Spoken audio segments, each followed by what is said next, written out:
काही काही परफॉर्मन्सेसला मी स्वतः हलून जातो आतनं परफॉर्म करताना, की अरे हे खूप माझं आहे, खूप पर्सनल आहे, मी का दाखवतोय ऑडियन्सला. सारखं सारखं तरुण वर्गाला म्हणू नको मला म्हातारा झालं. अजिबात नाही, म्हणूनच तुला दादा किंवा असं तुम्ही करतो. तिचं फार क्लिअर उत्तर होतं की तू माझ्या घरी येऊन घरच्यांना भेट. तेव्हा डायरेक्ट प्रेम बीम अफेअर वगैरे काय नाही, घरी येऊन भेट डायरेक्ट. सो मी ते करतोय. मला आता बरेच जण ऐकवतात की काय तू अभिनय सोडलास का, आता तू फक्त जंगलांबद्दलच बोलतोयस किंवा प्राण्यांबद्दलच बोलतोयस. तर मला त्याचा फरक नाही, मी अभिनय नाही सोडलेला आणि आता हा पॉडकास्टच आहे आणि मी जर बोललो नाही तर तुम्हाला घरी पाठवशील. मी मुंबईच्या ट्रॅफिकमध्ये इरिटेट होत नाही. मला तू 6 तास गाडी चालवायला लावलीस खूप ट्रॅफिकमध्ये तरी मला चिडचिड होत नाही, मी इरिटेट होत नाही. मी खूप शांत राहू शकतो आणि हे नेचरमुळे, हे जंगलामुळे. माझं असं काही नाही. किती वेळ लागतो आपल्या जवळचा एखादं माणूस किंवा एखादी व्यक्ती जर कुठल्या तरी अपघातात गेली तर त्यातनं रिकव्हर होऊन पुन्हा नव्याने आयुष्य सुरू करायला वेळ लागतो. नेचरमध्ये हे घडत नाही, त्यांना तेवढा वेळच नाही मिळत. स्वतःची कुठली तरी जुनी आठवण शोधायचा प्रयत्न करतात. फार इंटरेस्टिंग स्पेस आहे नाटक, खूप मॅजिकल आहे. आणि कितीही AI आलं, कितीही अॅनिमेशन झाले, कितीही अजून काही टेक्नॉलॉजी आल्या तरी मला वाटत नाही नाटकाचं लाईव्ह परफॉर्मन्स जी मजा आहे, जो त्याच्यातलं जे एक मॅजिक आहे ते कोणी हिरावून घेऊ शकते. हे बघ, एखादी कलाकृती प्रेक्षकांसाठीच बनवली जाते आणि जर प्रेक्षक त्या कलाकृतीला अप्रिशिएट करायला येत नसतील तर मग आमचे कष्ट वायाच जातात. मेहुणे आणि मेहुण्यांचे पाहुणे, पण हेच पाहुण्याची माहिती सांगत नाही ती गोराबेज पॉडकास्टवर असते. नमस्कार मंडळी, मी ऋषिकेश, तुमचं पुन्हा एकदा गोराबेज पॉडकास्टवर खूप खूप स्वागत आहे. आपण वेगवेगळ्या विषयांना, वेगवेगळ्या गोष्टींना हाताळत असतो. तसंच आज पुन्हा एकदा एक कलाकार म्हटलं की आपल्याला फक्त त्याची ग्लॅमरस साईड दिसते किंवा त्याचा एक तो जो उंचावरचा प्रवास आहे तो दिसतो, पण त्याच्या मागे पण बराचसा एक स्ट्रगल असतो. त्याची एक वेगळी कहाणी असते आणि त्या कहाणीला नेमक्या कुठल्या लोकांचे हातभार लागलेले आहेत आणि ती कहाणी कशी घडत गेलेली आहे आणि तो प्रवास कसा घडत गेलेला आहे हे आपण सगळं आज जाणून घेणार आहोत सुरेश टिळक यांच्यासोबत. नमस्कार सुरेश दादा. नमस्कार. जसं आता मी म्हटलं की कलाकार म्हटलं की त्याच्या कहाणीला फक्त एक ग्लॅमर लुक बऱ्याचदा आम्हाला दिसतं जे समोर आहे ते, पण त्याच्या मागच्या काय गोष्टी असतात त्या जाणून घ्यायच्यात. जसं तू घराघरामध्ये पोहोचला दादा कारे दुरावानंतर, आणि त्याच्यामुळे बेसिकली आमच्यासारख्या जे होते तरुण त्यांना तो एक ऑफिस कल्चर किंवा नंतर ऑफिसमध्ये काय मजा असते आणि बॉसचं हे सगळं मिळालं. मला तिथूनच सुरुवात करायला आवडेल. ती मालिका कशी काय आली तुझ्यापर्यंत? बापरे, कारे दुरावाची ऍक्च्युली गंमत अशी आहे की ती मालिका समहाव माझ्याच नशिबात लिहिली होती. म्हणजे त्याची एक खूप इंटरेस्टिंग गोष्ट अशी आहे, मी जेव्हा ऍक्टर म्हणून सुरुवात केली तेव्हा मी काही मालिकांमध्ये कॅरेक्टर आर्टिस्ट म्हणून काम करत होतो, काही रोल्स किंवा काही कॅरेक्टर्स करत होतो. लीड म्हणून नव्हतो काम करत. त्याच्या आधी मी एक मालिका करत होतो कारे दुरावाच्या आधी. सो असं झालं होतं की मी कारे दुरावासाठी ऑडिशन, तेव्हा प्रोजेक्टचं नाव नव्हतं ठरलं आणि मी ऑडिशन दिली होती आणि ऑलमोस्ट 1-1.5 महिना मला काही रिस्पॉन्स आला नाही. तर ऍक्टर्ससाठी ही खूप यूज टू गोष्ट असते की एका पॉइंट नंतर जर कोणी रिस्पॉन्स नाही दिला तर तुम्ही समजून जायचं की तुमचं काही घडलेलं नाहीये तिकडे. आणि अशा अनेक ऑडिशन्स ह्या आधी मी देत होतो. सो कारे दुरावासाठी पण ऑडिशन देऊन झाली होती. 1-2 महिने काही मला रिस्पॉन्स आला नाही, तर मला वाटलं की मे बी नाही झालोय मी सिलेक्ट किंवा मे बी माझ्याशिवाय होतीये ती मालिका.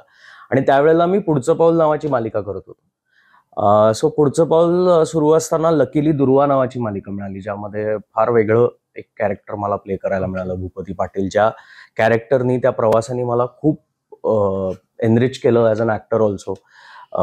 बऱ्याच गोष्टी त्या मालिकेच्या दरम्यान घडत होत्या आणि ऑलमोस्ट 1 वर्षभर दुर्वा मालिकेत मी होतो.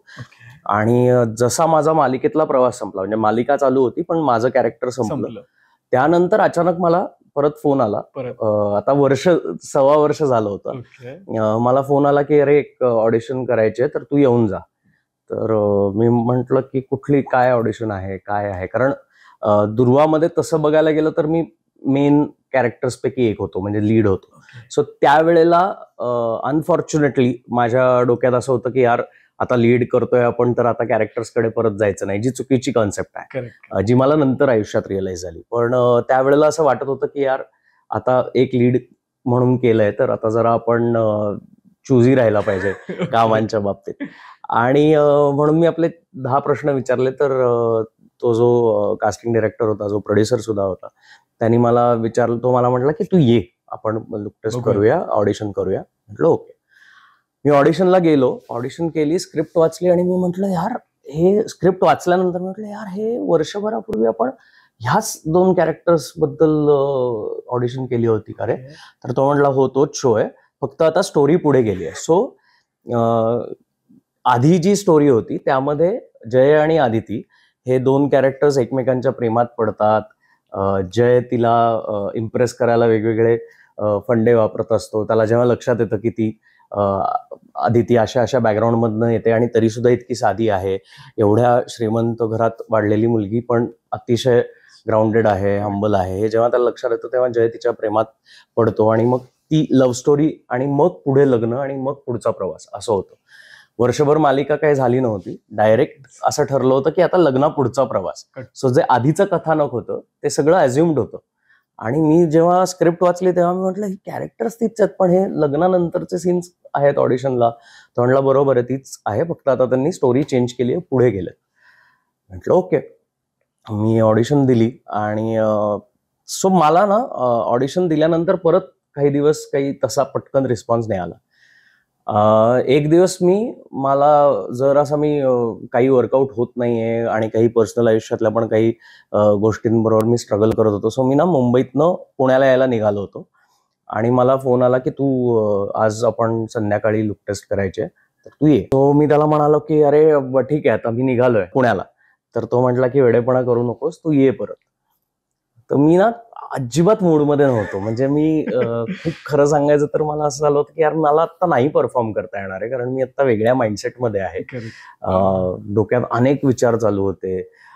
सो मी खूप हाफ हार्टेडली तिथे पोहोचलो. तिथे पोहोचल्यानंतर सुरुची आणि माझा सीन शूट करायचा होता आणि मी सुरुचीशी खूप म्हणजे इतका कोल्ड वागलो, म्हणजे मी तिला हाय हॅलो ही केलं नाही. मी डायरेक्ट गेलो, सीन वाचला, म्हटलं हा सांगा काय करायचंय, आपण परफॉर्म करू. आणि मला निघायचं होतं. बेसिकली मी परफॉर्म करून निघणार होत नाही. मला ऍक्च्युली मी खूप वेगळ्या माइंडसेटमध्ये होतो, म्हणजे खूप डिस्टर्ब माइंडसेटमध्ये होतो.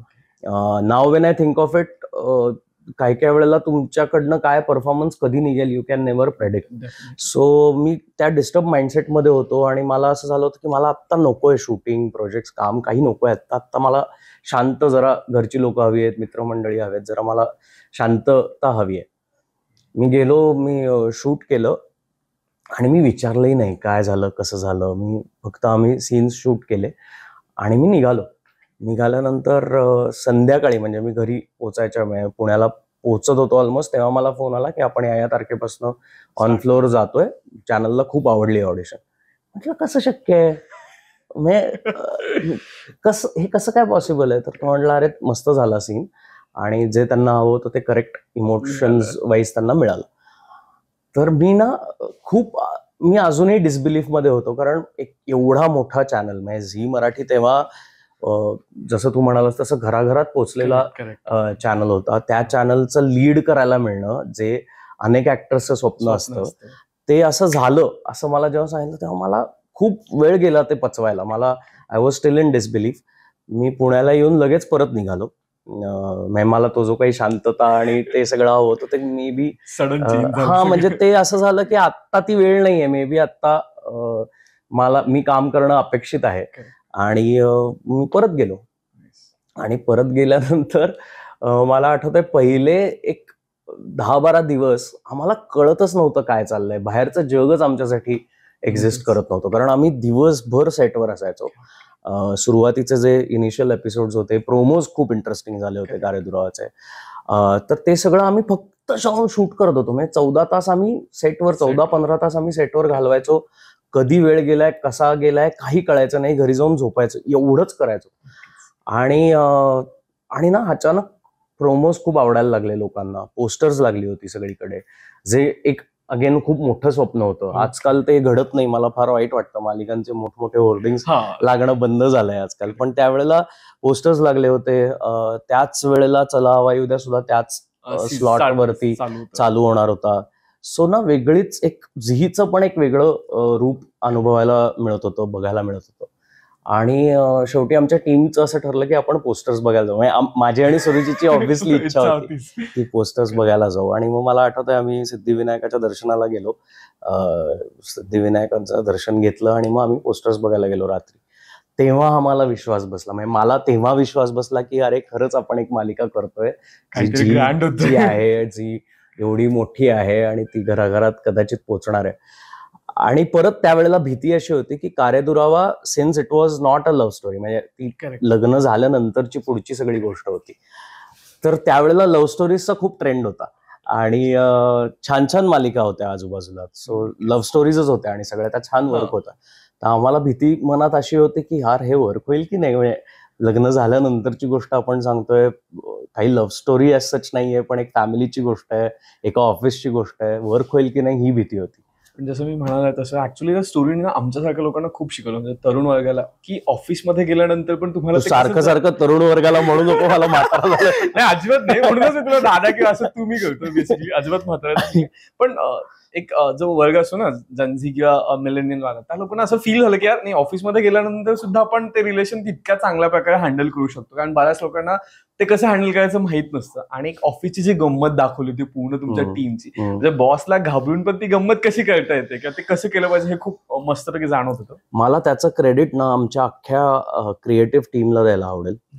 जालिंदर कुंभार ज्यांची पहिली प्रायमरी कन्सेप्ट होती कारेदुरावा मालिकेची, त्यातली सगळी पात्र, रादर जय खानोलकर हे पात्र जालिंदर सरांनी मला इतकं त्याच्यावरती कष्ट घ्यायला लावले होते, कारण मुंबईचा मुलगा, चाळीत राहणारा मुलगा, तरी इतका शांत आणि सगळं समंजस आणि बाकी सगळ्या गोष्टी. सो त्याचे ना अनेक हिडन एलिमेंट्स होते त्या मालिकेतले, जे ऑन स्क्रीन दिसले नाहीत. ऑफ स्क्रीन मला सर सतत सांगत राहायचं की हे आहे, ह्याच्या बॅकग्राऊंडला हे आहे, हा मुलगा असा विचार करू शकतो, हा असा वागतो त्याच्या पर्सनल आयुष्यात, आपण ते दाखवत नाही आहोत, पण हे तू डोक्यात ठेव. सो सगळं क्रेडिट जालिंदर सर, नमिता नाडकर्णी ज्या आमच्या क्रिएटिव्ह हेड होत्या, ज्या आमच्या प्रोडक्शन हाऊसकडनं प्रोड्युसर सुद्धा होत्या, त्या दोघांशिवाय इनिशियल जे बसायला लागतं मालिकेचं, जे एक भट्टी जमायला लागते, ती जमली नसते. सो त्या दोघांना पूर्ण क्रेडिट आहे. त्या बरोबरीने जे नंतर डिरेक्टर्स आले आमच्या मालिकेवरती, हेमंत सर आले, सनी आला, स्वप्नील वारके होता, हे सगळे दिग्दर्शक त्या मालिकेला एनहान्स करत गेले जास्तीत जास्त. सो त्यांना क्रेडिट जातं डेफिनेटली. आणि डायलॉग रायटर्स आमचे, त्यामध्ये सुद्धा प्रल्हाद डायलॉग्स लिहायचा कुरतडकर. तर फार इंटरेस्टिंग सगळी भट्टी जमून आली होती. म्हणजे मला वाटतं त्या मालिकेचं ते एक गुडविल आजपर्यंत आम्ही दोघंही अनुभवतोय. आजही त्या मालिकेबद्दल बोललं जातं. आता आपण सुरुवात त्या मालिकेच्या विषयाने केली. आणि अगेन कट टू मला ते परत नवीन प्रोजेक्ट यायचं तुझ्या, की ज्याच्यामध्ये तुम्ही दोघं पुन्हा एकदा दिसता आम्हाला, ज्याची त्याची लव्ह स्टोरी या नाटकामधून. तर त्याविषयी आम्हाला सांगशील की ते कसं आहे आणि तिथे तुम्ही दोघं काय रोल करताय? ज्याची त्याची लव्ह स्टोरी हे नाटक आजच्या रिलेशनशिप्सकडे बघणारं, रादर आरसा दाखवणार आहे, ज्यामध्ये 3 लव्ह स्टोरीज आहेत पॅरलली चालू. त्या तिन्ही लव्ह स्टोरीजचा टेक काय आहे तो फार इंटरेस्टिंग पद्धतीने ऋषिकांत राऊत जे आमचे लेखक आहेत त्यांनी लिहिलाय. सो बरेचदा काय होतं, आपल्या आजूबाजूला जी लोक असतात त्यांच्यामुळे आपण इन्फ्लुएन्स होऊन आपल्या रिलेशनशिपमध्ये काही डिसिजन्स घेतो, किंवा नात्यामध्ये ज्या व्यक्तीबरोबर नात्यात आहेस त्याच्याबद्दल तुला काय वाटतं यापेक्षा इतरांना काय वाटतं ह्याचं व्हॅलिडेशन आपण बरेचदा जास्त शोधतो, ज्यामुळे ते नातं थोडंसं डगमगतं. किंवा काही जण खूप क्लॅरिटीनी नात्यांकडे बघतात की आम्हाला एवढंच अपेक्षित आहे नात्यातनं, बाकी माझं पर्सनल लाईफ, माझं प्रोफेशनल लाईफ, माझं करिअर हे जास्त इम्पॉर्टंट आहे. मग त्या नात्यात काय होतं. आणि मी आणि सुरुची बाबतीत, मी विवेक आणि सुरुचीचं कॅरेक्टर शलाका, ही दोघं जण आता मॅच्युअर्ड लव्ह स्टोरी प्ले करतोय आम्ही. एक ज्या नात्याचं काय करावं हे काय होतं ते मी नाही सांगणार, मग नाटक बघायला प्रेक्षक येणार नाहीत. पण त्यांनी यावं, कारण जर प्रेक्षकांना असं काही वाटत असेल की आता हे दोघं एकत्र आहेत म्हणजे ह्याच दोघांची लव्ह स्टोरी असणार, तर असं अजिबात नाहीये. 3 वेगवेगळ्या पॅरलली चालू असलेल्या लव्ह स्टोरीज आहेत. आणि त्या लव्ह स्टोरीजच्या अनुषंगाने ना समाजात सुद्धा आजकाल जे कम्युनिकेशन कमी होत चाललंय, किंवा प्रेमाकडे बघण्याचा जो एक वेगळा अप्रोच यायला लागलाय, किंवा नातेसंबंधांकडे बघण्याचा एक वेगळा अप्रोच, तो चांगला आहे का वाईट आहे हा वेगळा मुद्दा आहे ऑल टुगेदर. कारण मला वाटतं ते प्रत्येकाचं परसेप्शन असतं कुठल्याही गोष्टीकडे बघण्याचं. सो नात्यांकडे अशाच पद्धतीने बघितलं गेलं पाहिजे का, किंवा जुन्या पिढीने आजपर्यंत जशी नाती जपली आहेत, सस्टेन केली आहेत, तेच योग्य आहे का, किंवा आजकाल लगेच आपण नवीन नात्यामध्ये प्रवेश करतो, एक नातं तुटलं की ते बरोबर आहे का, ह्या सगळ्या गोष्टींवरती बोलणारं नाटक आहे. आणि फार गहन नाहीये, म्हणजे फार इंटेन्सली असं त्याच्यावरती गप्पा मारतात असं नाटक नाहीये. एक छान रिसॉर्ट आहे जे माझ्या मालकीचं आहे. त्या रिसॉर्टवरती लोक येत असतात आणि त्यात ही कपल झालेली आहेत आणि मग तिथे खूप गमती जमती घडतात. काही काही खूप धक्का देणारे प्रसंग घडतात आणि तेवढेच पोट धरून हसवणारे प्रसंग सुद्धा घडतात. सो फार इंटरेस्टिंग नाटक आहे. प्रियदर्शन जाधव सारखा डिरेक्टर आहे ज्यांनी ऑलमोस्ट 7-8 वर्षांनी प्रियदर्शन व्यावसायिक रंगभूमीसाठी नाटक दिग्दर्शित करतोय, जो गेले काही वर्ष फिल्म डिरेक्ट करतोय. तर प्रियदर्शन जाधवनी त्याच्या जातखोळीला सोडून एक वेगळं नाटक द्यायचा प्रयत्न केलाय, जे खूप कमेंडेबल आहे. सो फार इंटरेस्टिंग आहे आणि आम्हाला प्रयोग करायला फारच मजा येते. नक्कीच. तुझा तो सांगतानाचा आनंद बघूनच आम्हाला कळतं की तुला खूप मजा येत असते. पण आता जसं तू जनरेशनचं बोललास तसं मला कुठून तरी खबर आली की तुझ्या आई वडिलांची पण एक छान लव्ह स्टोरी होती आणि तुझ्यासाठी ती खूप मोटिवेशनल आहे, इन्स्पायरिंग आहे मोस्टली. तर ती काय आहे आणि कशी? सो माझ्या आई वडिलांची लव्ह स्टोरी माझ्यासाठी इन्स्पायरिंग एवढ्यासाठी आहे कारण त्यांनी ज्या काळात लव्ह मॅरेज करायचा डिसिजन घेतला त्यावेळेला लव्ह मॅरेजसाठी तेवढा ऍक्सेप्टन्स नव्हता घराघरांमध्ये आणि तो त्यांनी त्यांच्या फॅमिलीच्या मताने घ्यायचा तरी सुद्धा तो निर्णय घ्यायचा असं ठरवलं. म्हणजे पळून जाऊन लग्न करू वगैरे या झोनला ते गेले नाहीत. रितसर फॅमिलीची परवानगी घेऊन मग स्वतःला प्रूव्ह करून दाखवणं वगैरे असं थोडंसं फिल्मीगिरी त्याच्यात इन्क्लुडेड होती. मला त्या लव्ह स्टोरी बाबतीत सगळ्यात जास्त इन्स्पायर करणारी गोष्ट अशी आहे ना की माझे आई बाबा स्वभावाने फार वेगवेगळे आहेत. आईचा स्वभाव फार वेगळा आहे, बाबांचा स्वभाव फार वेगळा आहे, जो मला वाटतं बऱ्याच घरांमध्ये असतंच तसं. पण त्या दोघांनी एकमेकांसाठी इतक्या निरपेक्षपणे ऍडजस्टमेंट्स केल्या आहेत आयुष्यात आणि त्यांनी फॅमिलीला खूप प्रायोरिटी दिली. म्हणजे आजही आम्हाला दोघांना म्हणजे मला आणि माझ्या बहिणीला हेच शिकवलं जातं की फॅमिली इज व्हेरी इम्पॉर्टंट. काही झालं तरी म्हणजे कदाचित तुमच्या फॅमिलीने तुम्हाला सपोर्ट केला नसेल किंवा कदाचित तुमच्या फॅमिलीने तुमचे डिसिजन्स अप्रिशिएट केले नसतील तरी सुद्धा तुम्ही तुमच्या फॅमिलीला तोडणं इज नॉट राईट. आणि ते त्या दोघांकडे बघून आम्ही शिकतोय.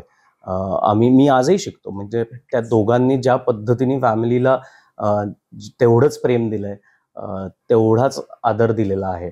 त्यांच्या तोंडून फॅमिलीतल्या कुठल्याही मेंबर्स बद्दल कधीच एकही अपशब्द येत नाही. नेहमी रिस्पेक्ट आणि प्रेम येतं. Though the family was having their doubts when they हे दोघं जण लग्न करत होते. सो ती माझ्यासाठी खूप इन्स्पायरिंग गोष्ट एवढ्यासाठी आहे की आजकाल आपण फार पटकन सेल्फिश होतो. मला जे हवंय ते नसेल होत तर मग मी समोरच्याला जज करून मोकळा होतो, पुढे जातो. त्या दोघांनी ते केलं नाही आणि अजूनही करत नाहीत. म्हणजे ते फार एकमेकांना धरून तर आहेच पण फॅमिलीला पण धरून आहेत आणि फार गोड लव्ह स्टोरी त्यांची. म्हणजे आईला जेव्हा बाबांनी मागणी घातली होती त्यावेळेला तिचं फार क्लिअर उत्तर होतं की तू माझ्या घरी येऊन घरच्यांना भेट. तेव्हा डायरेक्ट प्रेम बीम अफेअर वगैरे काय नाही, घरी येऊन भेट डायरेक्ट. आणि बाबांनी सुद्धा ते तितक्याच काय म्हणतात ग्रेसनी ऍक्सेप्ट करून घरच्यांना सामोरं जाण्याचं धैर्य दाखवून मी माझ्या बळावर हिला सुखी ठेवीन, जसं जमेल तसं सुखी ठेवीन, तो प्रयत्न करीन, ही हिंमत तेव्हा दाखवणं त्यांच्या वयात फारच रिस्की होतं. पण ही both of them made it happen. म्हणजे अगदी 10x10च्या रूम मध्ये राहण्याचा संसार. म्हणजे आईनी फार श्रीमंती बघितलेली होती आणि तिला अचानक बसमध्ये प्रवास करायला लागणं किंवा अजून अशा रूम मध्ये राहायला लागणं. कारण बाबांनी घर सोडलं होतं. म्हणजे घरापासून थोडे वेगळे झाले होते आणि स्वतःच्या करिअरसाठी ते वेगळे झाले होते. सो तो सगळा त्यांनी जो स्ट्रगल बघितलेला आहे किंवा त्यांनी जे त्या स्ट्रगलमध्ये सुद्धा एकमेकांना न सोडता एकमेकांना कॉम्प्लिमेंट करत अख्खं स्वतःचं एक वेगळं जग उभं केलंय. That is very impressive. तू हे सगळं बोलतोयस का जसं तू वेगवेगळी नाटकं करतोयस त्यातून तू हे सगळ्या गोष्टी सांगत असतो. पण अगेन आम्हाला तुझी एक नवीन बाजू बघायला मिळते जी सध्या पक्षी सप्ताहामध्ये खूप जास्त प्रखरतेने जाणवते आम्हाला. त्याबद्दल काय सांगशील? मग ती सुरुवात कशी झाली, तो छंद कसा लागला, आणि then how you turn into the full photographer as well? Wildlife photography किंवा नेचर कन्झर्वेशन ह्याच्यात माझं शिक्षण झालंय. करेक्ट. मी एन्व्हायरमेंटल सायन्सचा बरोबर. स्टुडंट आहे फर्ग्युसन त्याची पण महाविद्यालयाचा. स्टोरी मी विचारली. आय नो की सो ती आणि ते बाय ऍक्सिडेंट झालं, ते कधी ठरवलं नव्हतं. Okay. म्हणजे खूप थोडक्यात सांगायचं तर मला वेगळ्या क्षेत्रात करिअर करायचं होतं. म्हणजे अभिनेता व्हायचंच होतं. ह्या बाबतीत काहीच माझ्या मनात डाऊट नव्हता. पण एक घरनं सांगितलं जातं की बॅकअप पाहिजे, काहीतरी एक प्रोफेशन पाहिजे, एक डिग्री पाहिजे. तर मला ती डिग्री मेडिकल फील्डमध्ये व्हावी अशी माझी इच्छा होती.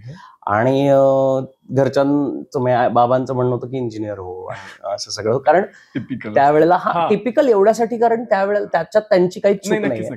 त्यावेळेला करिअर ऑप्शन्सच फार नव्हते. इंजिनियर आणि मेडिकल ह्या दोनच फील्ड होत्या. बरं, मेडिकलला तुम्हाला स्वतःची एक वेगळी खूप मोठी इन्व्हेस्टमेंट करून पुढे जावं लागतं.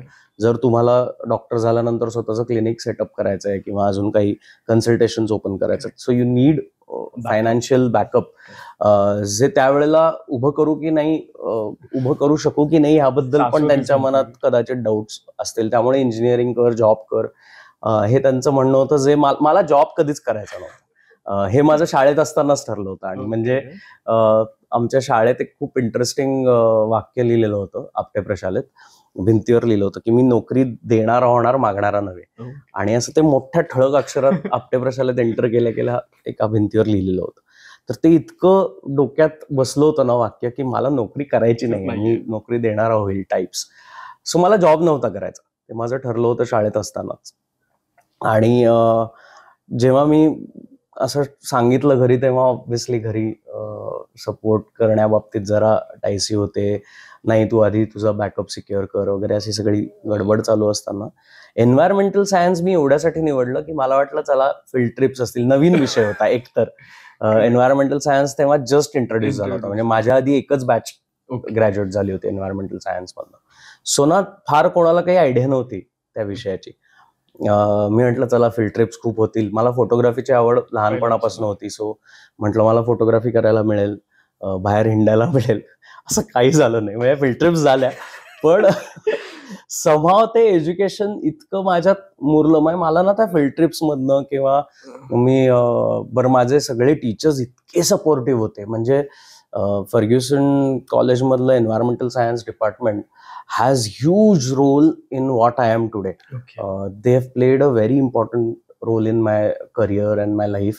कारण त्यांनी मला जर फ्री हँड दिला नसता, सायन्सचा स्टुडंट असून मी नाटकं करायचो, मी स्पोर्ट्सच्या सगळ्या ऍक्टिव्हिटीज करायचो, मी वॉटर पोलो खेळायचो, मी नॅशनल्स पर्यंत सिलेक्ट झालो होतो, मी कॉलेजच्या सगळ्या कल्चरल ऍक्टिव्हिटीज मध्ये इन्व्हॉल्व्ह असायचो. आणि त्यात प्रॅक्टिकल्स, लेक्चर्स, अटेंडन्सचं एक कंपल्शन, हे सगळं जर त्यांनी ऍडजस्ट केलं नसतं ना तर मी काहीच नसतो करू शकतो. सो त्या सगळ्या टीचर्सला मी मनापासून नेहमी थँक्यू म्हणतो. त्यांनाही माहिती आहे मी त्यांचा लाडका आहे, कारण मी त्यांना खूप त्रास दिला.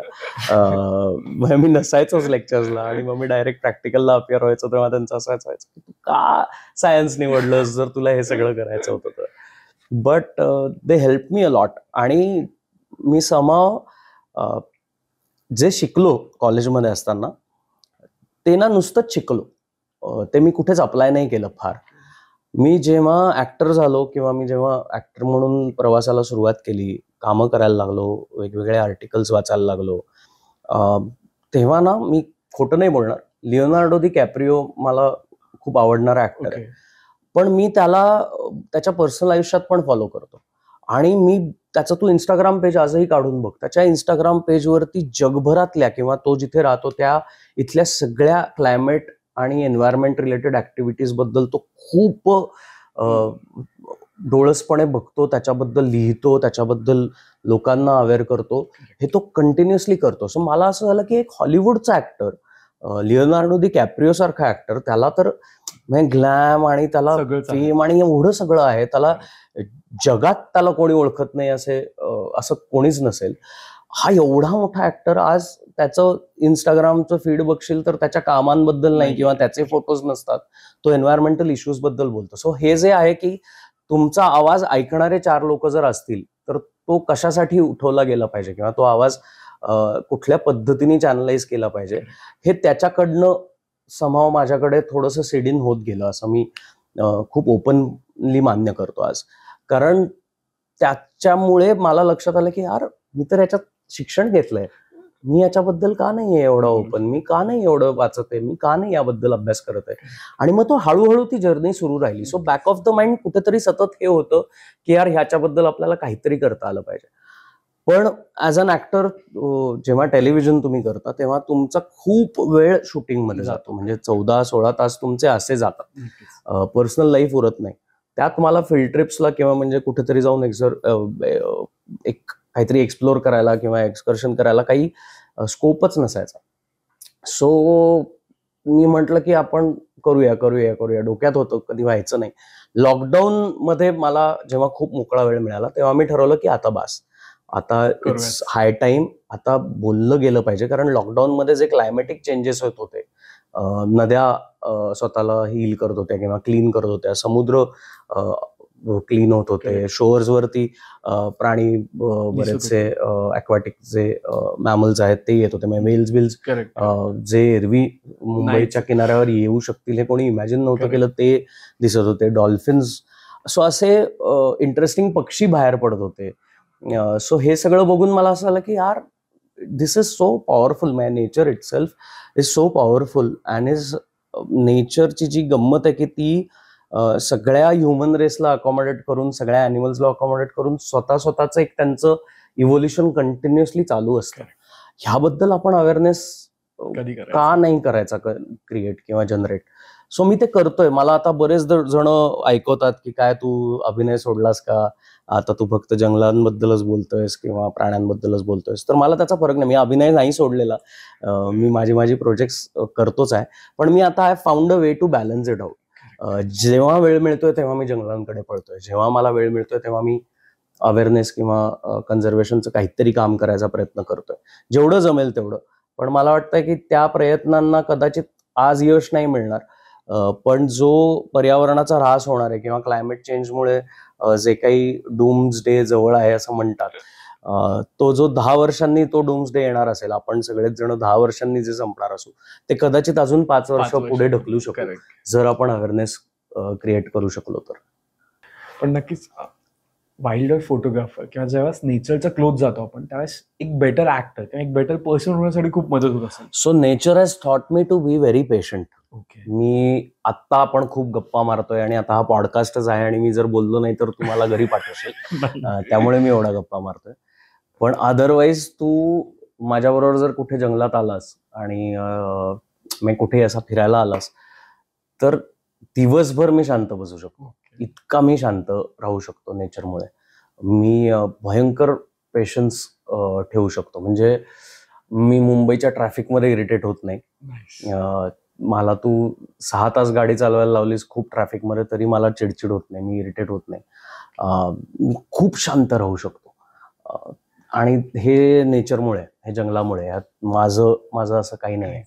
पण त्यामुळे काय होतं ना, एक साधना नावाचा प्रकार असतो जो आपल्या कल्चरमध्ये रूटेड आहे, डीप रूटेड आहे. बरेचसे स्पिरिच्युअल लोक जे स्पिरिच्युअलिटीवरती खूप विश्वास ठेवतात ते साधना करतात. ते साधना करतात म्हणजे काय करतात रे, ते स्वतःबरोबर वेळ घालवतात, ते आत्मचिंतन करतात, ते आजूबाजूच्या गोष्टी ऑब्झर्व करतात. तर हे जे आणि हे नेचरमध्ये जाणं it's like sadhana for me, ते इट्स लाईक मेडिटेशन फॉर मी.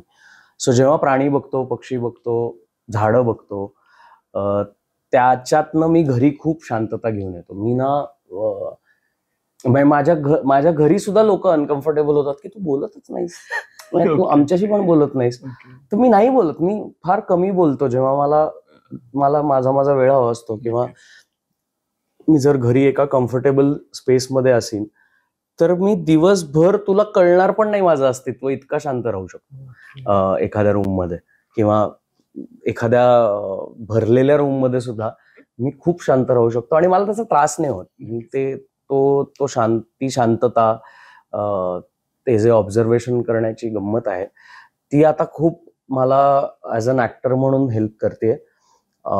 मला अनेक गोष्टी ज्या कदाचित मी मिस आउट करायचो माणसांच्या स्वभावातल्या किंवा कॅरेक्टर्स मधल्या किंवा सिच्युएशन्स प्रमाणे माणसं कशी वेगवेगळी वागतात हे ऑब्झर्व करणं ही माझी सवय आहे, मला छंद आहे तो. पण तो आता अजून जास्त झालाय. म्हणजे ते आता एखादा माणूस अनकम्फर्टेबल होऊ शकतो इतका मी त्याच्याकडे बघत राहू शकतो, तंद्रीत लागते माझी, इतकं मी तो ऑब्झर्व करत राहू शकतो की अरे हा किती इंटरेस्टिंग गोष्टी मिळतात तुम्हाला एखाद्या व्यक्तीला नीट ऑब्झर्व केल्यानंतर. हे सगळं निसर्गाकडनं आलंय. किंवा एखाद्या प्राण्याची शिकार करताना अगदी पालीपासनं घेतो.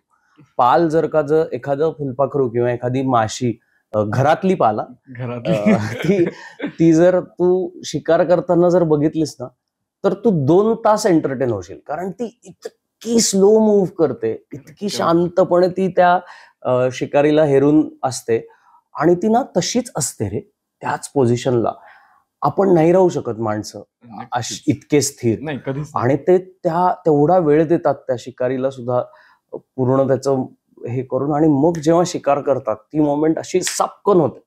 सो ही जी सापकन होणारी गोष्ट आहे किंवा अशी एक फ्रॅक्शन ऑफ सेकंड मध्ये अचीव्ह करता येणारी जी शिकार आहे ह्या प्राण्यांना, ती काय येते कारण त्याच्या मागे एवढी मोठी साधनं आहे त्यांची, एवढा मोठा वेळ घालवलाय त्यांनी. सो हे ऑब्झर्व करून ते तुम्हाला तुमच्या क्राफ्टमध्ये जर कुठे अप्लाय करता येत असेल तर वाय नॉट. म्हणजे तू बोलताना सुद्धा इतकं डीप आणि इंटेन्सली बोलत होतस, म्हणजे मला ते हे जाणवतं की किती तुझी साधना असेल किंवा तू किती ते ऑब्झर्व करतो. कारण आजकाल आपलं अटेन्शन पण 15 सेकंड पण नाहीये आणि त्याच्यात तू जर पालीसाठी सुद्धा किंवा त्या गोष्टींसाठी सुद्धा एवढा पेशन्स ठेवतो तर नक्कीच. So as a wild life photographer काय होतं, बरेचदा तुम्हाला एखादा पक्षी किंवा एखाद्या प्राणी किंवा एखादी मोमेंट टिपायची असेल, फोटोग्राफ करायची असेल, तर तुम्हाला कधी कधी एक दिवस पण कमी पडतो किंवा काही तास पण कमी पडतात. तुम्हाला वारंवार त्या ठिकाणी जावं लागतं, तुम्हाला वारंवार तिकडे खूप वेळ द्यावा लागतो एखादी मोमेंट तशीच हवी असेल ती पण, कारण ती मोमेंट तुम्हाला कुठेतरी इम्प्रेस करून गेलेली असते किंवा तुमच्या मनात काहीतरी त्या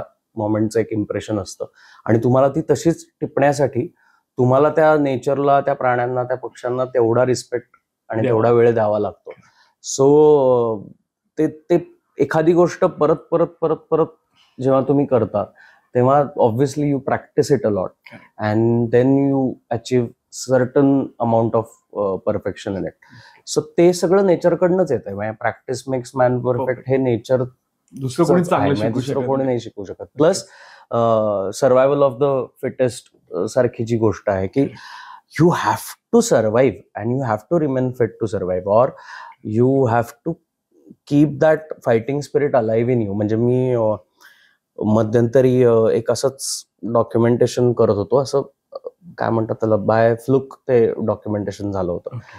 तर त्या पक्ष्यांचं मी जेव्हा डॉक्युमेंटेशन करत होतो, माझं ते डॉक्युमेंटेशन करून झाल्यानंतर त्या रात्री पाऊस झाला आणि सकाळी दुसऱ्या दिवशी ते घरटं आणि त्यातली पिल्लं गेली होती. पण तेच पक्षी दुसऱ्या दिवशी सकाळी पुन्हा नव्या जोशाने ते घरटं बांधत होते, नवीन घरटं बांधत होते, कारण त्यांनी गिव्हअप नव्हतं केलं. तू इमॅजिन कर, जर ह्युमन्स मध्ये हे करायला गेलो, आपण बघायला गेलो तर किती वेळ लागतो. आपल्या जवळचं एखादं माणूस किंवा एखादी व्यक्ती जर कुठल्या तरी अपघातात गेली तर त्यातनं रिकव्हर होऊन पुन्हा नव्याने आयुष्य सुरू करायला वेळ लागतो आपल्याला. नेचरमध्ये हे घडत नाही, त्यांना तेवढा वेळच नाही मिळत. So they don't stop. किंवा एक ऍक्टर म्हणून पण एका भूमिकेतून दुसऱ्या भूमिकेत जाताना पण तुम्हाला तेवढा वेळ नाही मिळत, जसं की किंवा एक ऍक्टरचं पण असं नाही खूप चांगला ग्लोईंग फेज आणि नंतर मध्ये बऱ्याच काम नसतं किंवा काही नसतं, त्यावेळेस जर तुम्ही नेचरकडून ही स्पिरिट घेतली असेल तुम्ही डिमोटिवेट नाही होणार किंवा तुम्ही डिप्रेशन मध्ये नाही जाणार किंवा तुम्ही दुसऱ्या अँझायटी त्या फील्डमध्ये न जाता you will find out the ways to grow. So nature actually has healed me in many ways, कारण I have seen that patch जे तू म्हणतोस, डिप्रेशन आणि क्लिनिकल डिप्रेशन, हे सगळं मी अनुभवलेलं आहे, ह्यातनं मी गेलेलो आहे. आणि ते जात असताना जेव्हा मी लोकांशी बोलायचो, कन्सल्ट करायचो, सेशन्स करायचो, सो त्यावेळेला मला समावना त्या ह्युमन टू ह्युमन कनेक्शन्स पण obviously they help me a lot. माझ्या आयुष्यात खूप चांगली माणसं आहेत ज्यांनी मला माझ्या डार्केस्ट टाइममध्ये खूप मदत केली आहे, खूप सपोर्ट केलाय आणि I am forever thankful to them. पण मला लक्षात आलं की हे सगळं मला सांगितलं जात आहे, मी स्वतःच शिकत नाही. आणि ते नेचरनी बेसिकली दिलं मला की तू बघ ना यार, एखादी फांदी आपण सहज तोडतो जाता येतं. म्हणजे लहान असताना तर आपण कुठल्याही झाडाच्या फांद्या तोडतो, कसंही झाडांना ट्रीट करतो, पण ती झाडं आपल्यावरती राग धरून नाही राहत ना, ते त्यांचं पुन्हा नवीन फांदी येते, नवीन पालवी येते. किंवा काही काही वेळेला आपल्याला विंटर्स मध्ये आपल्याकडे मॅक्सिमम सेमी डेसिडियस फॉरेस्ट आपल्या भारतामध्ये, जे विंटर्स मध्ये पूर्ण ड्राय पडतात पूर्ण, किंवा समर्स मध्ये तर अजूनच आहेत. पण त्यांनाही नवीन पालवी येते आणि ती इतकी फ्लरिश होतात पावसाळ्यात आणि स्प्रिंग्स मध्ये. सो ते बघून असं होतं की यार, giving up is not an option. You cannot give up. तुम्ही कसंही असाल, तुमच्या आयुष्यात कितीही प्रॉब्लेम्स असतील, तुम्ही कामावरती गिव्हअप नाही करू शकत. जे तुमचं ठरलंय, जे तुमचं फोकस आहे, जे तुम्हाला करायचंय आयुष्यात, त्याच्यातनं गिव्हअप नाही मारू शकत तुम्ही. थोडा सेटबॅक घ्या, पण you have to survive, you have to fight. Every day is a fight. आता जसं आपण स्पेशल मुवमेंटवर बोलत होतो, तर कुठल्या असे स्पेशल मुवमेंट आहेत का फोटोग्राफी मधल्या, की त्या खूप क्लोज टू हार्ट आहेत आणि काही डेंजरस पण आहेत, का जे करायचं खूप असं सगळं लावून दिलंय पणाला? मी आत्ता खरं तर सांगणार, तसं सांगायला गेलं तर मी आत्ता अजून वाईल्ड लाईफ फोटोग्राफी खूप एक्सप्लोर करायची आहे मला. वाईल्ड लाईफ फोटोग्राफर नाही. थँकफुली काही अवॉर्ड्स मिळालेत किंवा काही ठिकाणी फोटोज एक्झिबिट होत आहेत, which is a good thing. पण मला अजून बऱ्याच गोष्टी अचीव्ह करायच्यात, एक्सप्लोर करायच्यात. मला सगळ्यात आवडलेल्या मोमेंट्स खूप आहेत. म्हणजे माझा प्रत्येक फोटो माझ्यासाठी फार लाडका आहे. थोडस डिप्लोमॅटिक वाटतं पण एखादा नाही, पण आहे सारे. मी आता तुला सांगायचं तर बायाविवर नावाचा पक्षी असतो, म्हणजे सुगरण नावाचा पक्षी असतो, बायाविवर पिवळ्या रंगाचा पक्षी असतो. तुला माहिती असेल, तू इंजिनिअरिंग केले. मग इंजिनिअरिंग मध्ये कदाचित त्याचं एक्झाम्पल पण असेल. वर्ल्ड्स बेस्ट किंवा नेचर्स बेस्ट आर्किटेक्ट म्हणतात त्याला, कारण त्याचं ते घरटं फार इंटरेस्टिंग पद्धतीने असं खाली एक हे असतं, त्याला एंट्रन्स असतो. तर बाया विवरचं जेव्हा नेस्टिंग चालू असतं ना, तर ते घरटं लहानपणापासून मला वाटतं मोर ऑर लेस आपल्या सगळ्यांच्या घरात किंवा कुठेतरी आपण ते पाहिलेलं आहे ते घरटं. तर मी बाया विवरचं नेस्टिंग डॉक्युमेंट करायला किंवा फोटोग्राफ करायला गेलो होतो. इतकं इंटरेस्टिंग असतं त्यांची स्टोरी. सो बाया विवर्स काय करतात, सुगरण पक्षी काय करतो, मेल जो असतो तो घरटं बांधायला सुरुवात करतो आणि जी फिमेल असते, आता ती फिमेल चूज करते कुठलं घरटं निवडायचं आणि कुठल्या मेलचं घरटं निवडायचं. सो मेल्स मध्ये कॉम्पिटिशन लागलेली असते. एकाच झाडावरती साधारण एक 20-25 घरटी तुला दिसतील किंवा जास्तही, जर मोठं झाड असेल तर जास्त घरटी, आणि कॉम्पिटिशन लागलेली असते. त्यात सुद्धा मेल्स दुसऱ्याचं घरटं पूर्ण होऊ नये ह्याच्यासाठी त्याला मध्येच त्रास देऊन स्वतःच्या घरटं तयार करायला पडत असतात. म्हणजे एखाद्याचं मुद्दाम ते हेच काढून घेतील, एखादी गवताची काडी जो त्यांनी घेऊन आलाय ती काढून घेतील, स्वतःच्या घरट्यात लावतील, असं कॉम्पिटिशन चालू असते. आणि फायनली जेव्हा फिमेल ते घरटं निवडते तेव्हा तो मेल दुसरं घरटं बांधायला सुरुवात करतो आणि तो एकीकडे हे घरटं फिनिश करतो आणि दुसरीकडे दुसरं घरटं बांधायला सुरुवात. So he needs maximum number of females, maximum घरटी बांधली तर जास्त फॅमिलीज, मग तो डॉमिनंट मेल होतो आणि ती जी फिमेल असते ती चूज करत राहते. आणि मग ते घरटं जेव्हा फिमेल चूज करते त्यानंतर त्या घरट्याची पूर्ण फेज आपल्याला बघायला मिळते. सो आधी घरटं तयार होतं अर्ध, फिमेलनी चूज केल्यानंतर त्याला एक दरवाजा केला जातो आणि मग त्याला खालनं तो एंट्रन्स, सो फॉल्स एंट्रन्स असतो. दुसरा पक्षी आतून गेल्यानंतर गडबडू शकतो, कारण फक्त त्या फिमेलला आणि त्या मेललाच माहिती आहे ऍक्च्युअल एंट्रन्स काय. इतकं सुंदर आर्किटेक्चर असतं आणि ती कॉम्पिटिशन मी बघितली रे डॉक्युमेंट करताना. मला ते इतकं मजा आली, म्हणजे माझ्याकडे 2-4 त्याचे फोटोज पण आहेत, व्हिडिओज पण आहेत.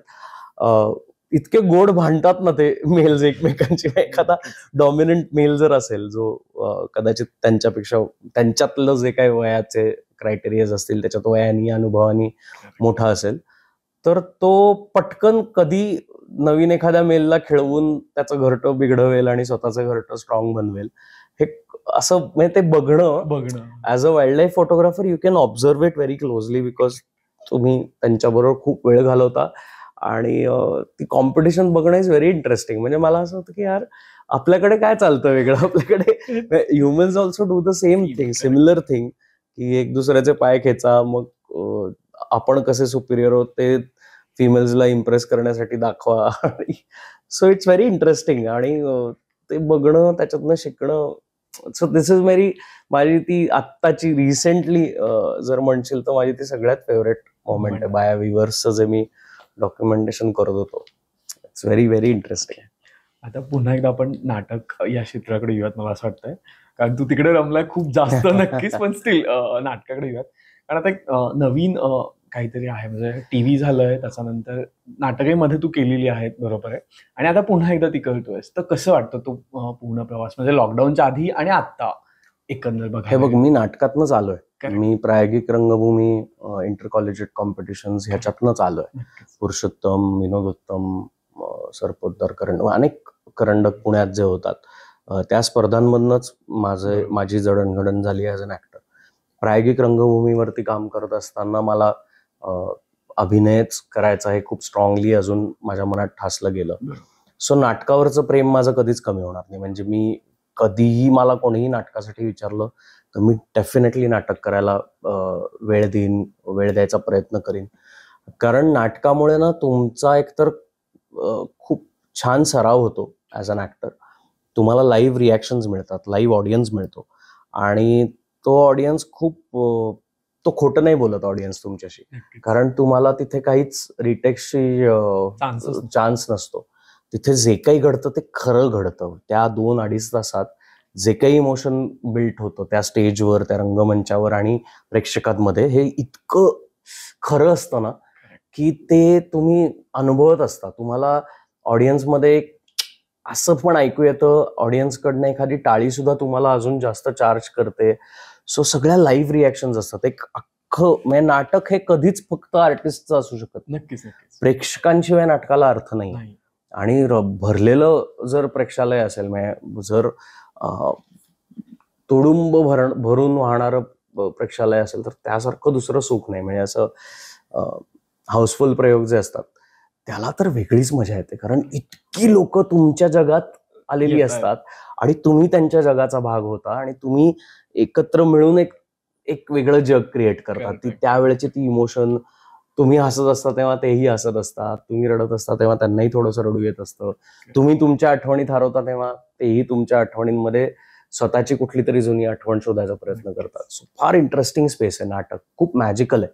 आणि कितीही AI आलं, कितीही ॲनिमेशन झाले, कितीही अजून काही टेक्नॉलॉजी आल्या, तरी मला वाटत नाही नाटकाचा लाईव्ह परफॉर्मन्सचा जो एक जी मजा आहे, जो त्याच्यातला जो एक मॅजिक आहे, ते कोणी हिरावून घेऊ शकतं. सो नाटकावरती प्रेम डेफिनेटली खूप आहे, आणि ते असणार आहे, आणि ते इथून पुढेही कायम राहील. बाकीच्या माध्यमांबद्दल म्हणशील तर मला सगळीच माध्यमं त्यांचे चॅलेंजेस घेऊन येतात असं वाटतं. आता थँकफुली मी टेलिव्हिजनवरती जास्त काम केलंय. मी सिनेमे तेवढे नाही केले, पण मी केले, बऱ्यापैकी सिनेमे केले. हिंदीमध्ये पण एक सिनेमा केला. सो मला त्या माध्यमांचं, सिनेमा म्हणून त्या माध्यमाचं एक वेगळं चॅलेंज आहे.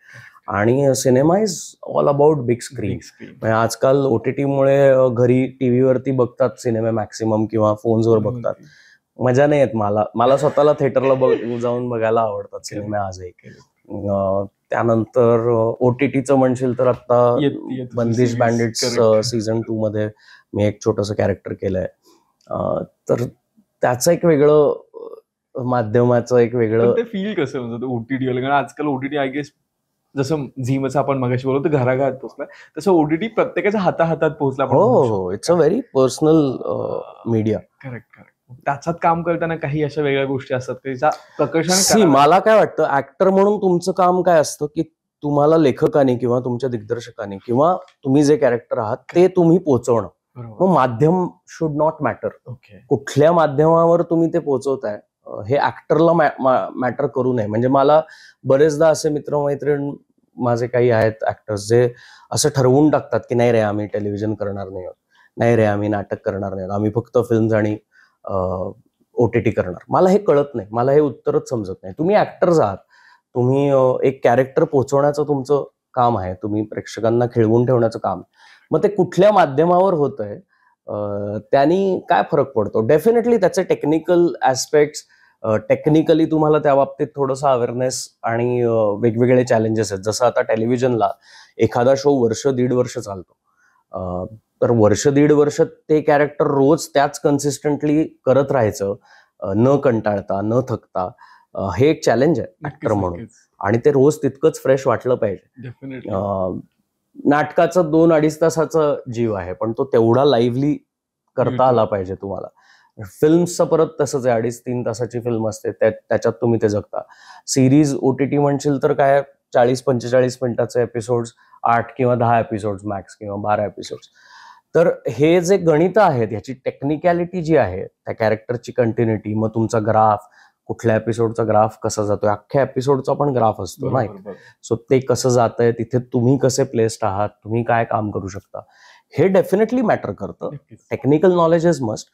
पण माध्यम म्हणून अभिनेत्याची काही शैली बदलत जाते का, तर मला वाटत नाही. म्हणजे नाटकाची ऑब्व्हियसली एक नाटकासाठी तुम्हाला जास्त प्रोजेक्ट कराव्या लागतात गोष्टी, तर त्या पोचतात. कारण नाटकाला काय लिमिटेशन असतं की 3ऱ्या-4थ्या रांगेनंतर मागच्या ज्या रांगा आहेत त्यांना तुमच्या चेहऱ्यावरचे हावभाव तितके स्पष्ट दिसत नाहीत जेवढे कॅमेरामुळे दिसतात.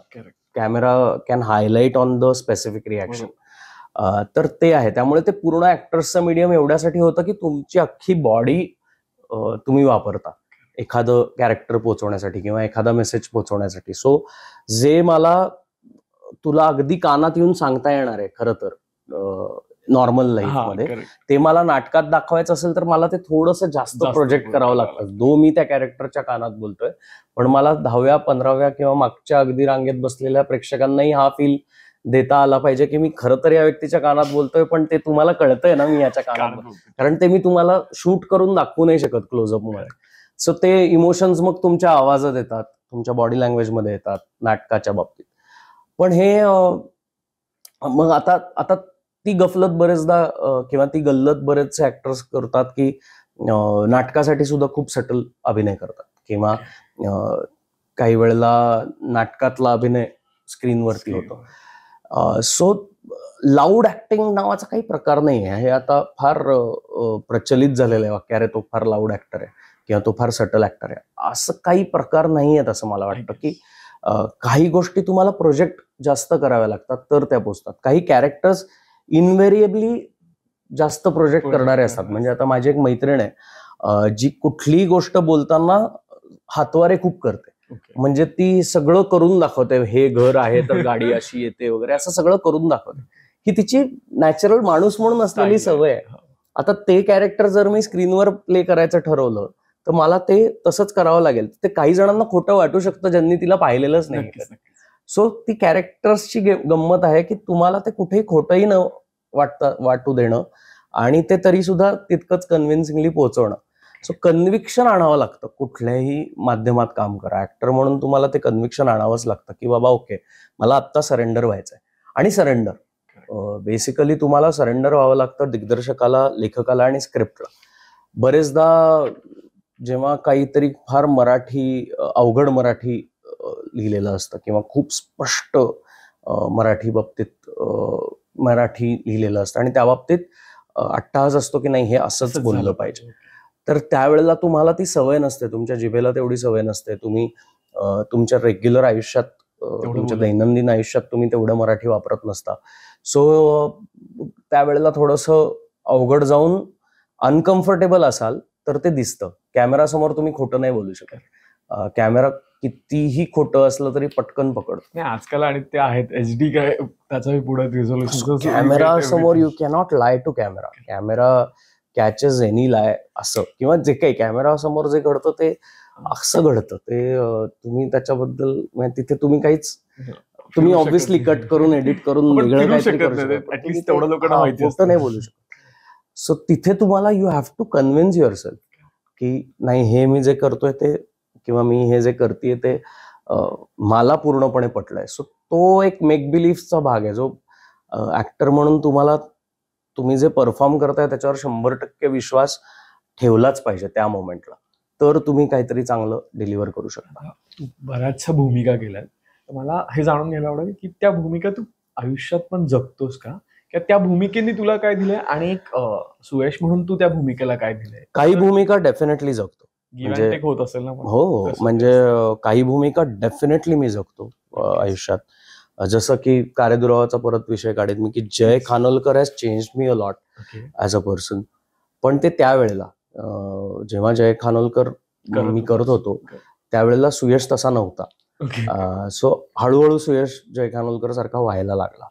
त्यावेळेला मला समजत नव्हता जय तेवढा, मी आता मला जय जास्त चांगला समजू शकतो. आता मी मे बी जयचं कॅरेक्टर अजून जास्त चांगलं परफॉर्म करू शकेल, अजून जास्त पोचवू शकेल चांगलं. सो काही कॅरेक्टर्स तुम्हाला थोडीशी लेटर हिट करतात. आता जे मी नाटक करतोय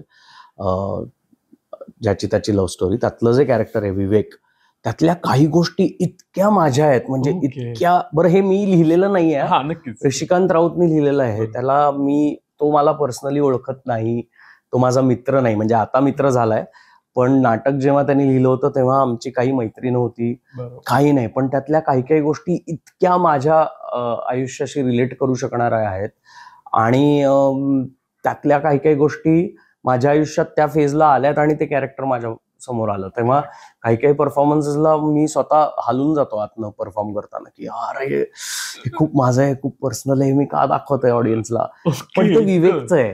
म्हणजे ते माझं असलं तरी ते विवेकचं आहे. सो ते काही काही characters, you live those characters at those moments. पण एक आहे ना, की ऍक्टर्स म्हणून, म्हणजे हे मला शिकवलं पण गेलंय ज्यांच्याकडनं मी अभिनय शिकलो त्यांच्याकडनं, की तुम्ही ऍक्टर्स म्हणून तुम्हाला स्विच ऑन स्विच ऑफ करता यायला पाहिजे. तुम्ही फार काळ एखाद्या भूमिकेत अडकून राहून चालत नाही, त्रास होतो तुम्हालाही, तुमच्या आजूबाजूच्यांनाही. सो मला ती बॉर्डर, मला स्वतःसाठी ती एक लाईन मी आखलेली आहे, की मला माहिती आहे की हे कॅरेक्टर मला सोडून यायचं आहे. काम संपलं, शूटिंग संपलं, प्रयोग संपला की त्या कॅरेक्टरला बाय म्हणायचं आहे त्या तेवढ्या वेळापुरतं, आणि मला माझ्या वेगळ्या स्पेसमध्ये यायचं आहे. सो ते मी करतो. आता काही काही कॅरेक्टर्स खूप त्रासदायक असतात. म्हणजे जसं की मी अबोलीमध्ये आता बहुरूपी नावाचं कॅरेक्टर केलं होतं, जेव्हा आम्ही 26 कॅरेक्टर्स केली होती अबोलीमध्ये. ते कॅरेक्टर वॉज व्हेरी, ते खूप विम्झिकल आणि फार विचित्र कॅरेक्टर होतं.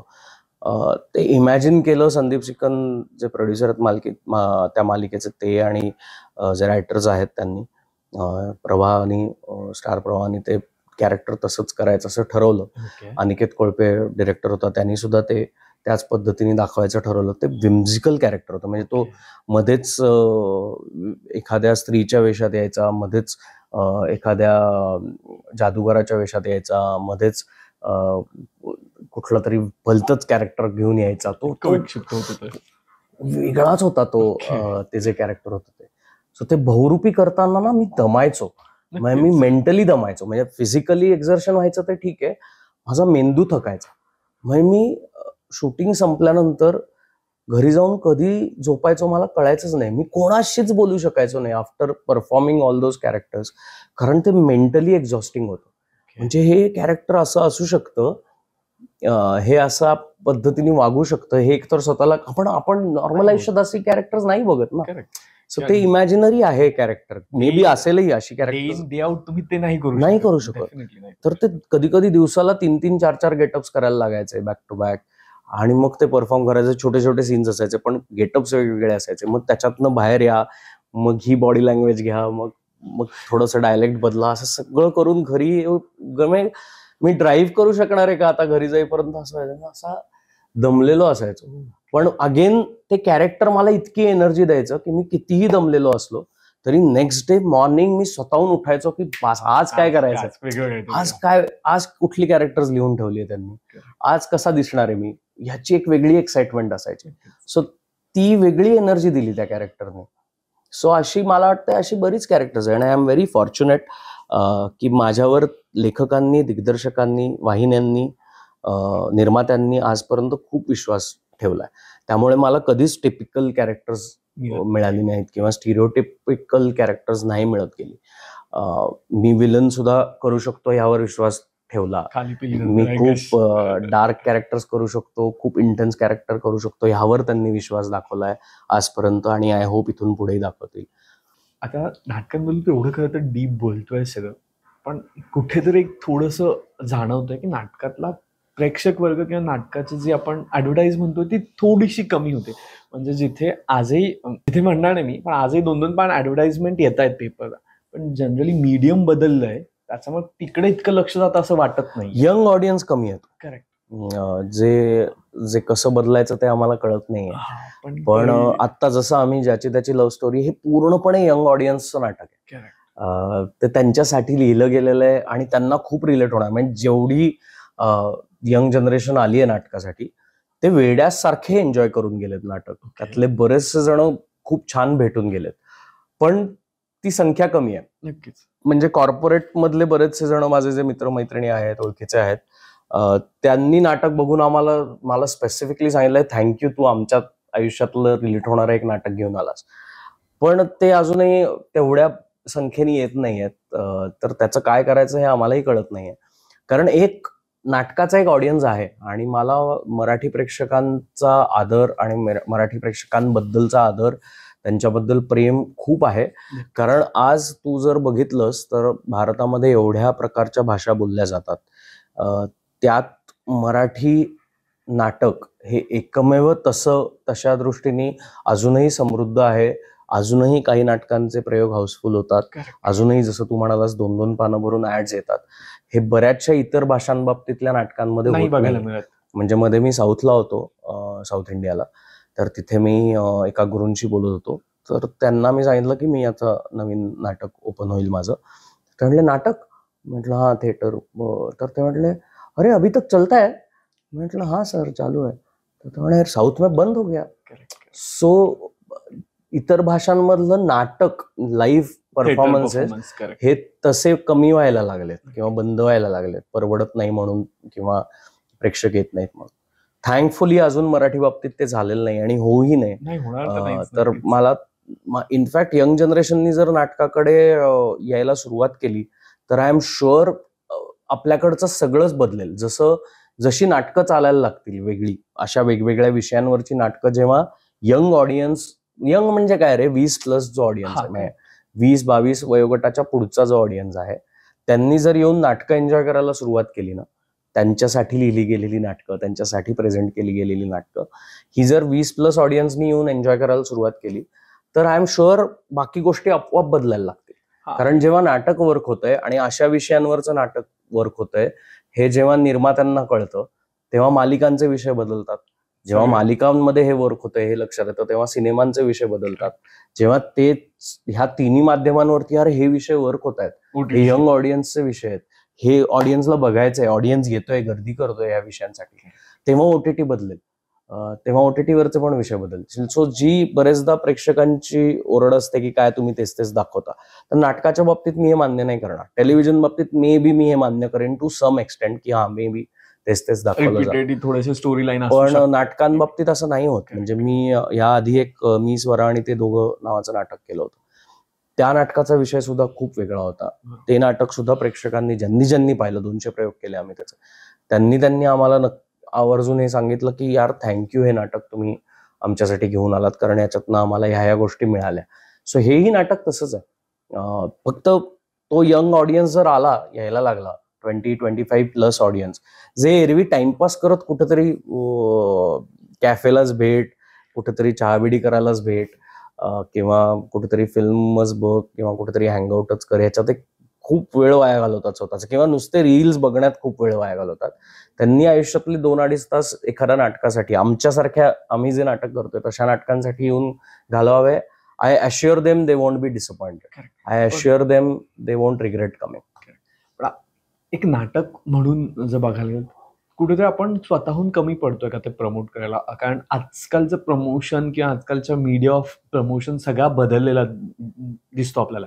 म्हणजे even for serials, for awards, for any shows as well, आजकाल इन्फ्लुएन्सकडे जावं लागतं प्रमोशन्स, असं आपल्याला जाणवतं बऱ्यापैकी बघायला. पण मी तुला सांगू, आता हे अगेन मला कुठल्याही इन्फ्लुएन्सर्स बद्दल काहीच कोणाबद्दलच आपल्याला काही प्रॉब्लेम नाहीये. इनफॅक्ट बरेचसे इन्फ्लुएन्सर्स माझे खूप चांगले मित्र आणि मैत्रिणी आहेत. सो इन्फ्लुएन्सर्सकडे प्रमोशनकडे साठी जायचं की नाही, हा वेगळा ट्रेंड आहे ऑलटुगेदर. आणि त्यांच्यामुळे ऑडियन्स येत असेल तर का नाही, अगदीच हरकत नाही. पण मधल्या काळात तू जर नोटीस केलं असेल तर अनेक हिंदी सिनेमे, अनेक मराठी सिनेमे इन्फ्लुएन्सर्स थ्रू मार्केटिंग करून त्याचे रील्स बनवले गेले, हे केले. पण त्याचा ऑडियन्सला खरंच फरक पडलाय का ते फक्त रील्स कन्झ्युम झाले, ह्याचा विचार करणं गरजेचं आहे. आणि जर ते तसं नसेल झालं, कारण जर तसं झालं असेल तर मग आज सगळ्याच फिल्म्स भरभरून चालायला पाहिजे होत्या ना. तर तो ऑडियन्स खरंच कन्वर्ट होतोय का तो फक्त रील्स पुरता राहतोय, तेवढंच कन्झ्युम करतायत आणि मजा घेतायत त्या गोष्टीची. हे सुद्धा बघण्यासारखं आहे किंवा याचा पण विचार करण्यासारखं आहे. नाटक पोहोचत नाहीये का हे जर तू विचारत असशील तर आता आम्ही तर सगळंच करतोय. आम्ही रील्स करतोय, आम्ही त्याच्या जाहिराती केलेल्या आहेत, त्याचे व्हिडिओज केलेले आहेत, त्याच्या पेपरमध्ये ट्रेडिशनल जाहिराती ज्या येतात त्या तर येतात, त्याच्याबद्दल लिहिलंही जात आहे. सोशल मीडियाच्या माध्यमांवरती सुद्धा त्याच्याबद्दल बऱ्याचशा गोष्टी शेअर होतात. आता अजून काय करणं अपेक्षित आहे मला माहिती नाही, पण जर तुला किंवा प्रेक्षकांपैकी कोणालाही काही आयडिया सुचत असतील की हे करून नाटक जास्त लोकांपर्यंत पोहोचेल आणि ऑडियन्स येईल ही खात्री असेल तर ते आम्ही करायला तयार आहोत. आमची हे बघ, एखादी कलाकृती प्रेक्षकांसाठीच बनवली जाते आणि जर प्रेक्षक त्या कलाकृतीला अप्रिशिएट करायला येत नसतील तर मग आमचे कष्ट वायात जातात. सो आम्ही कुठलीही कलाकृती, म्हणजे मी ॲज अन आर्टिस्ट ती कुठल्याही लेवलला प्रमोट करायला तयार आहे. त्याच्यासाठी काय करायला लागेल ते मी करायला तयार आहे आणि ते करण्याची तयारी प्रत्येक आर्टिस्टची असते सुद्धा. सो कुठे कमी पडतोय हे तुम्ही सांगा, आम्ही ते इम्प्रूव्ह करून ते करायचा प्रयत्न करू. पण त्यासाठी नुसतंच कमेंट्स मध्ये लिहायचं म्हणून ज्ञान देऊ नका. तुम्ही नाटकाला खरंच येत आहे का? तुम्ही गेल्या काही वर्षात किती नाटकं पाहिली आहेत? असाही प्रश्न मला विचारायला आवडेल. म्हणजे बरेचदा कमेंट्स मध्ये असं येतं की नाही आम्ही नाटकं बघत नाही, प्रोमो आवडलाय किंवा एखादी जाहिरात आवडली, अरे मस्त आहे, छान आहे, तुम्हाला दोघांना एकत्र, पण आम्ही नाटकं बघत नाही. तर ह्यावर उत्तर काय द्यायचं? तुम्ही नाटकं बघत नाही हे जर तुमचं ठरलेलंच आहे तर तुम्ही तो अनुभवच नाही घेतात ना. आणि तो अनुभव तुम्ही मिस आउट करत असाल तर हे बघ, आजही मला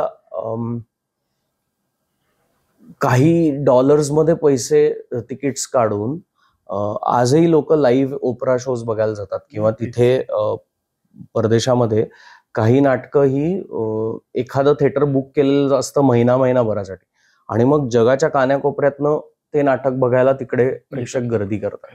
हे तिथलं कल्चर आहे. आज मुंबईमध्ये नीता मुकेश अंबानी कल्चरल सेंटर सारखं खूप मोठं ऑडिटोरियम बांधलं गेलंय जे खूप सुंदर आहे, जिथे अशा पद्धतीची नाटकं येत आहेत. मामा मिया सारखं नाटक आलंय, आता लाईफ ऑफ पाया सारखं नाटक आलंय, बरीचशी नाटकं येत आहेत जी परदेशातली आहेत.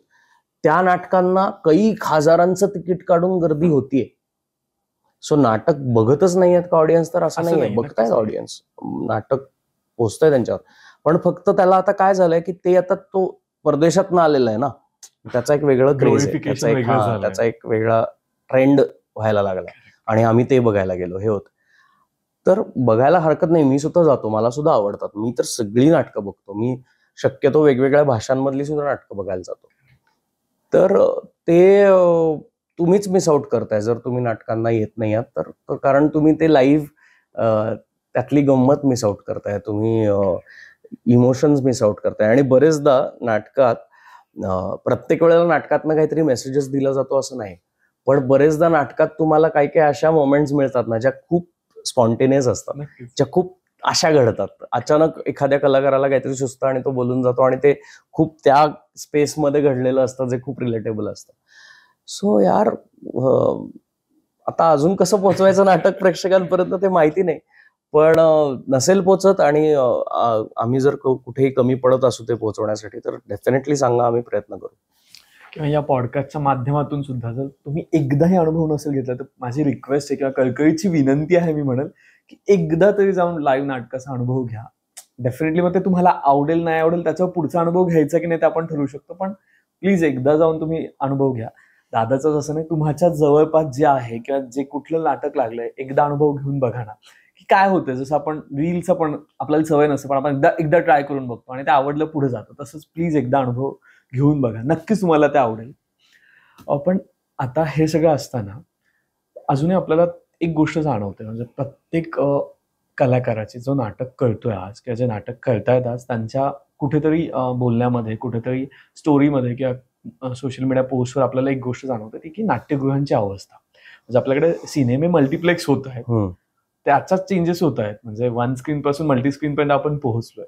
मला वाटतं नाट्यगृहांमध्ये अजून अशा सुविधा एक वेगळा पॉडकास्टचा विषय आहे. नक्कीच, कारण याबद्दल मी मागेही बोललोय की प्रेक्षकांना मॉल्समध्ये जाण्याचं जे एक वेड लागलंय किंवा एक कल्चर डेव्हलप झालंय प्रेक्षकांमध्ये की मॉलमध्ये गेल्यानंतर अजून एक 20 वेगवेगळी दुकानं असतात. म्हणजे तुम्ही सिनेमा बघायला गेलात तरी सुद्धा तुम्हाला अजून बऱ्याच फॅसिलिटीज असतात. एक एक मॉल कल्चर अख्खं तुम्ही अनुभवता सिनेमा बघायला गेला, मल्टी स्क्रीन्स बद्दल जे आपण बोलतोय.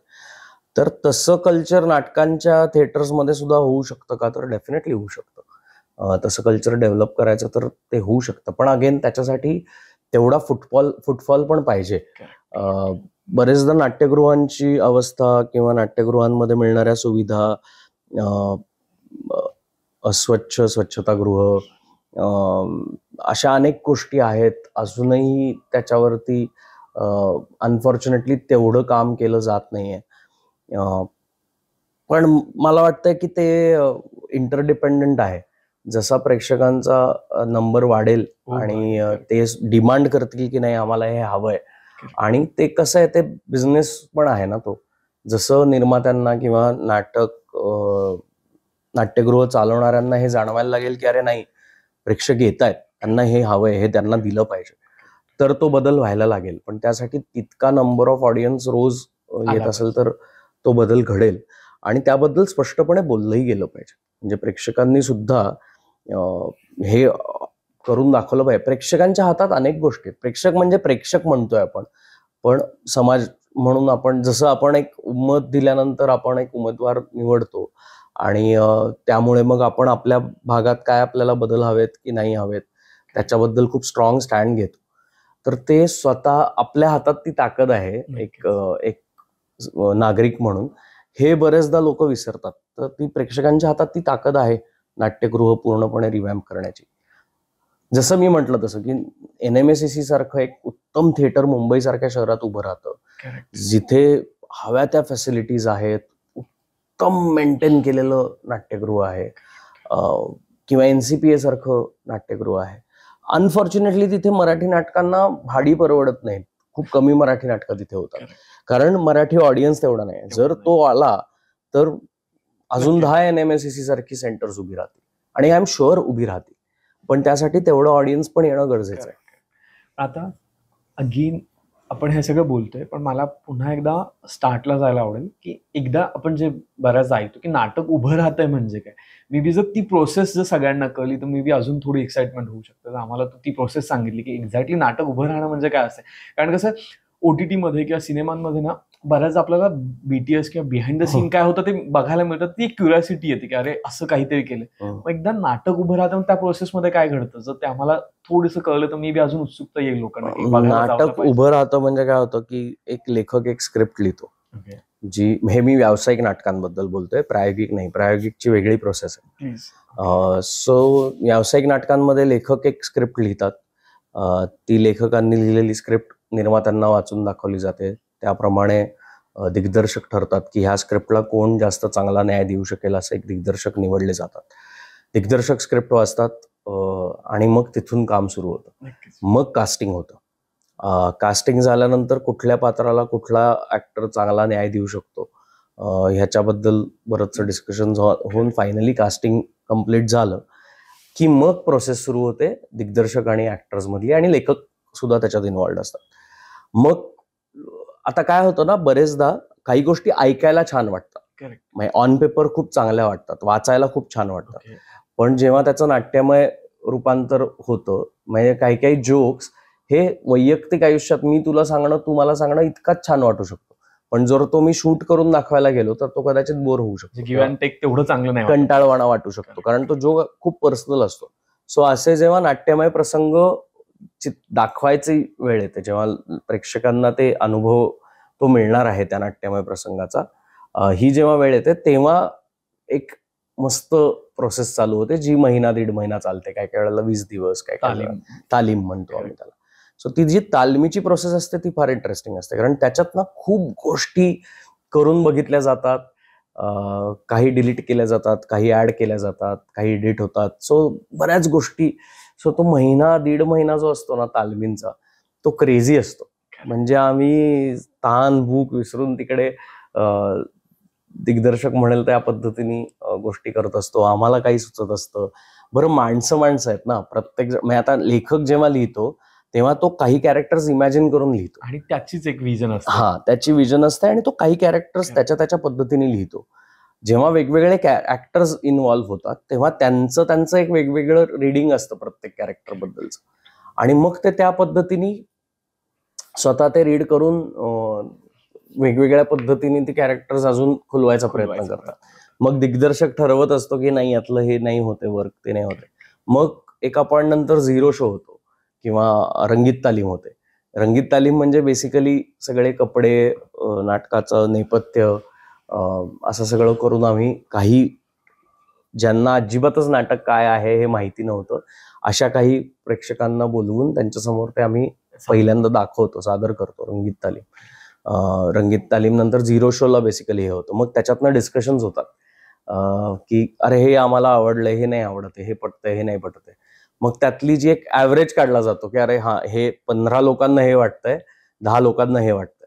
मग 15 लोकांना जे वाटतंय ते आपण खरंच बदल करण्याची गरज आहे का, आपल्या नाटकाची ती गरज आहे का प्रत्येकाला फक्त वाटतंय म्हणून आपण ते बदलायचं. हे सगळे विचार विनिमय त्याच्यावरती होतात, त्याच्यावर चर्चा होतात. काही वेळेला नाटक ओपन झाल्यानंतर सुद्धा त्याच्यात काही काही बदल होतात. जसं आता ज्याची त्याची लव्ह स्टोरीच्या बाबतीत आम्ही पहिले काही प्रयोग ओपन झाल्यानंतर, पहिले 5 प्रयोगानंतर आम्ही त्या नाटकात काही बदल केले, कारण आम्हाला कलेक्टिव्हली काही कॉमन रिॲक्शन्स येत होत्या की अरे हे हे हे हे सो आम्ही ते 5 प्रयोगांनंतर त्याच्यात काही बदल केले. आणि आता एक थोडंसं म्हणजे आहे तेच नाटक, पण थोडंसं वेगळं, अजून चांगलं, अजून fine version of the same play असं आम्ही करतोय.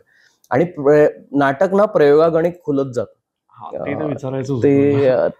त्याला उभं राहणं म्हणतात नाटक, किंवा त्याला नाटकाचा प्रयोग रंगणं म्हणतात. की प्रयोगागणिक काही काही सीन्स वर्क व्हायला लागतात, काही काही प्रसंग प्रेक्षकांना खूप भावायला लागतात, काही काही वाक्य प्रेक्षकांना खूप आवडतात. मग ते त्या पद्धतीने ते खुलायला लागतं. आणि ज्या ऍक्टरला ते परफॉर्म करताना किंवा ज्या ऍक्टरच्या तोंडी एखादं ते वाक्य असेल त्याला माहिती असतं की आता हे चांगलं रिसीव्ह झालंय, तो त्या पद्धतीने ते अजून जास्त खुलवायचा प्रयत्न करतो. बरं काही काही वेळेला इतकं उलटं पण होतं की सकाळी सपोज पुण्यात प्रयोग आहे आणि पुण्यातच बालगंधर्व आणि यशवंतराव अशी 2 नाट्यगृह, तिथे सपोज दुपारी यशवंतरावला प्रयोग आहे आणि रात्री बालगंधर्वला प्रयोग आहे, तर वेगवेगळ्या रिॲक्शन्स येतात. हा म्हणजे सेम शहरात परफॉर्म करतोय तरी सुद्धा वेगवेगळ्या रिॲक्शन्स येतात. सो नाटकाबाबतीत you can never be sure की हे वर्क होईलच आणि हे वर्क नाहीच होणार. काही काही वेळेला जे असं वाटत असतं की अरे हे कदाचित वर्क नाही होणार, तेच खूप वर्क होतं. सो खूप मजा येते ते सतत आम्ही सगळेच जण चाचपडत असतो, सतत शोधत असतो की काय वर्क होईल आज, काय नाही होणार. ते फार मजेशीर आहे. पण आता जाता जाता शेवटचा एक प्रश्न विचारायचा मला की ओव्हरऑल हे सगळं झालंय, म्हणजे रंगीत तालीम झाली आहे, छान 1-2 प्रयोगही झाले, पण तरी ज्या इन बिटवीन काही गमती जमती घडत असते, म्हणजे कधी एखादं वाक्य मिस होतंय किंवा एखादं वाक्य जसं लिहिलंय तसं घेतलं जात नाहीये, असं खूपदा होतं. समोरून एखादं वाक्य वेगळं येते, अशा कुठल्या कुठल्या गमती जमती होतात? असं खूप वेळा काहीही होतं. तरी पण 1-2 लक्षात असतील त्या? अरे किंवा जितक्या असतील तितक्या चालतील काहीच नाही. खूप वेळा होतं रे. काय अरे माणूस आहे, माणूस चुका करतो बरेचदा. फ्लो मध्ये बोलता बोलता काहीतरी वेगळंच बोलून जातो, किंवा काही काही वेळेला एक्साइटमेंट असते, एन्झायटी असते, बरं लाईव्ह ऑडियन्स असतो, त्याचं एक वेगळं प्रेशर असतं. सो त्या गडबडीत काही काही वेळेला खूप पटकन काहीतरी बोललं जातं किंवा काहीतरी राहतं. असे खूप किस्से आहेत. म्हणजे मी नाटकांचे किस्से सांगायला बसलो तर मला वाटतं त्यासाठी आपण एक काम करू शकतो की ज्याची त्याची लव्ह स्टोरीची अख्खी टीम येऊन तुझ्याबरोबर हा पॉडकास्ट करू शकतो की आम्हाला असे किस्से सांगायला हवे. कारण नाटकातले किस्से फक्त बरं आम्हीच नाही, जे रथी महारथी नाटकांमध्ये होऊन गेलेले आहेत, अजूनही काम करतात, त्यांच्याकडे तर भंडार आहे किस्स्यांचं. खूप किस्से, खूप किस्से, पण ते असे सांगून तुला कळणार नाही. ते सगळेजण असल्यावरती त्याची जी वेगळी मजा आहे ती फार इंटरेस्टिंग आहे. सो नक्कीच आपण तू म्हणला जसं एखादा प्लॅन करूयात की सगळ्या टीम सोबत गप्पा मारायचा, मग आमच्या ऑडियन्सला तो एक वेगळा अनुभव मिळेल, एक वेगळा. तर पुन्हा एकदा तुझं खूप खूप धन्यवाद. Thank you so much. आभार आलात आणि खूप डिटेलमध्ये बऱ्याचशा गोष्टी तू मांडलात किंवा बऱ्याचशा पॉईंट ऑफ व्ह्यू मांडलायस. त्याचबरोबर हा एपिसोड तुम्हाला कसा वाटला कमेंटमध्ये सांगायला विसरू नका. आणि प्लीज पुन्हा एकदा रिक्वेस्ट आहे की आपण जे बोलतो ना की नाटक थोडंसं हे होत चाललंय, किंवा नाटक एक संस्कार आहे मराठी माणसासाठी, तर तो जपायचा आणि तो पुढं न्यायचा किंवा तो समृद्ध करायचा हे आपल्याच हातात आहे. म्हणून एक पुन्हा एकदा रिक्वेस्ट आहे किंवा पुन्हा एक कळकळीची विनंती आहे, जर तुम्ही एकदाही नाटकाला गेला नसाल तर एक चान्स देऊन नक्कीच बघा, तुम्हाला 100% ते आवडेल. धन्यवाद. भेटूयात पुढच्या एपिसोडमध्ये.